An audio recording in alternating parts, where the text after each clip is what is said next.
Do you have pot shops in your city? Well, Becky, Jackie, and Scott had something to say about it when they tried to move into Yucca Valley. If anybody wants to fight pot shops in their town, I think these are the things that are important. I mean, you got to be led by God first off. But second, if He stirs your heart and that's a passion that you have, social media is important. And then the other thing that helped me was going back on the history of the people that wanted to open the pot shops. Looking up their names, Google searching them. I mean, they were bringing people into our town who owned strip clubs all over in San Diego. This one guy was opening up illegal strip clubs in San Diego County. That's one of the men that they brought into our town council. Another one was just a big drug dealer that had just gotten busted. His name was everywhere.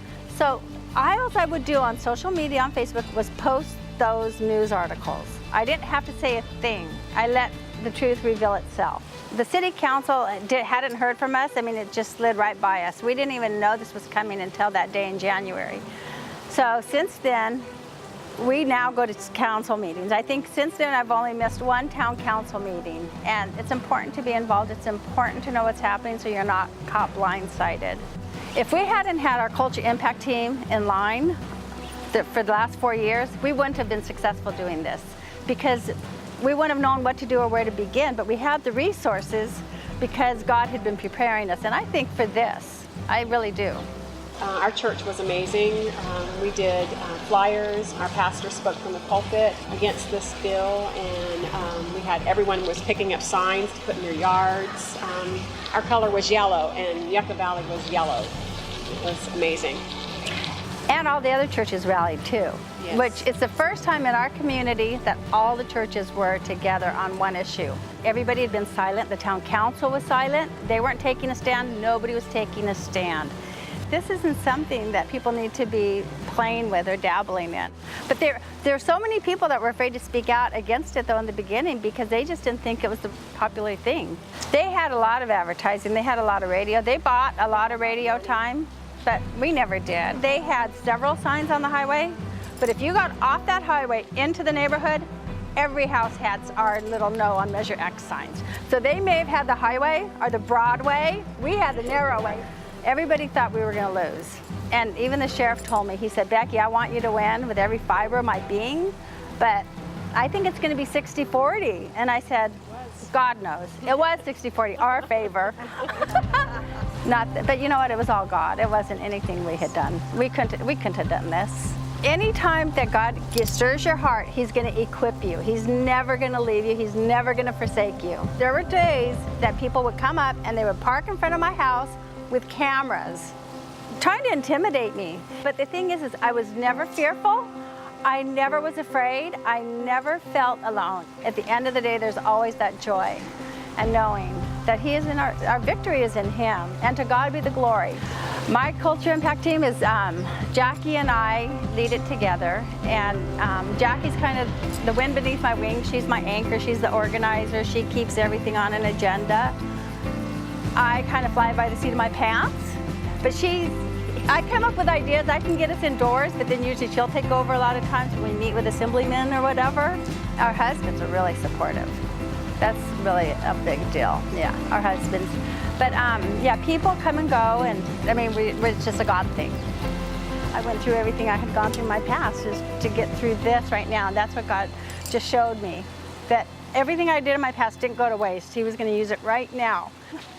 Wonderful. A culture impact team may be made up of just 1 or 2 people. So we come in all sizes, all denominations. It doesn't make any difference. A team of 1 or 2 people can make a big difference in the community. I'd like to challenge large churches to start their culture impact team and begin to influence their culture. And this way you're able to help smaller churches. And this is exactly how I met Walter Bratton. One day he sought out our church because he knew that we had influence and we were working to make an impact in our own community. And we started to work together, and so now for many years Walter and I have been in communication with one another, helping one another, and it's a big blessing for me to be able to serve some of the smaller churches in our community. So please meet Walter Bratton. My personal concern is the black church, the African American church.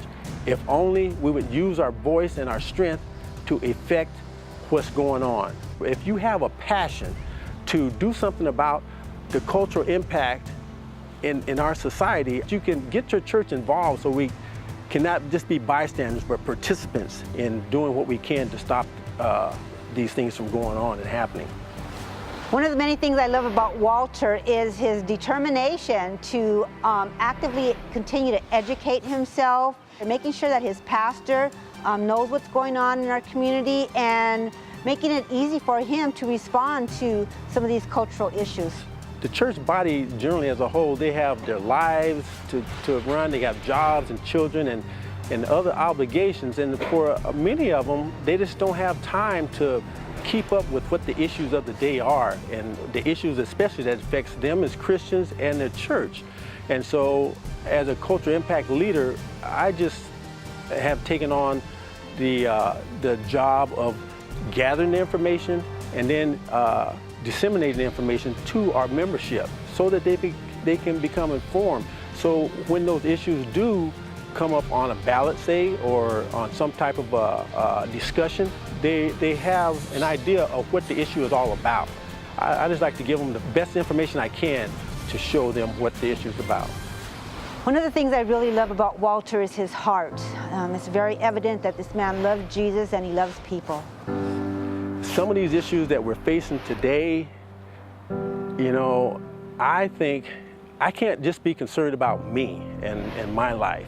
I have to be concerned about, number one, my family, my children, my grandchildren, and even generations to come, my great-grandchildren who I may never see. And I want them to grow up in I just don't want my grandchildren to be in